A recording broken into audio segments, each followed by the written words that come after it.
how to shoot a video on the iPhone manually. So let me talk about some of the things which you have available. Let's get started. And if you're new here, subscribe so you never miss anything important. So on the iPhone, you of course have the built-in camera where you can switch to the video, and you can kind of like use some manual features here. So you switch from the automatic focus and exposure to the manual one by holding down on a subject. So you can select it like that, hold down on the square, and the AE/AF, so auto exposure and autofocus gets locked, right?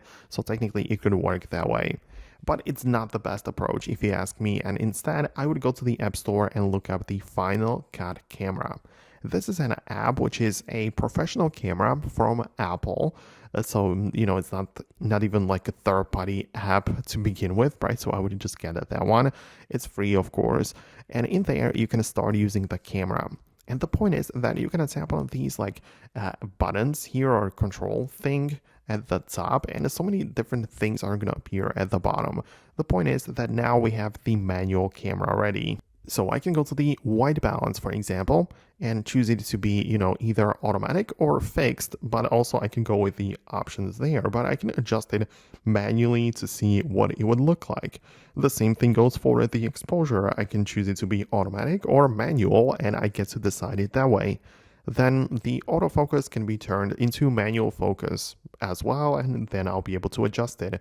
So as you can tell, so many different ways to customize the camera are in here, and this is much more of the manual approach, right? So you also have some features at the top by going to the settings and the tools. You have like the grid, overlay, overexposure indicator, focus peaking. Those features are really those that I actually use when I shoot video through the app. One more camera app which I wanted to show you, there is the Blackmagic camera. That is a third-party app which you have to get from the App Store as well, but that one seems to be even more professional and manual. It's not from Apple anymore, but you can see that so many different things are going on in here.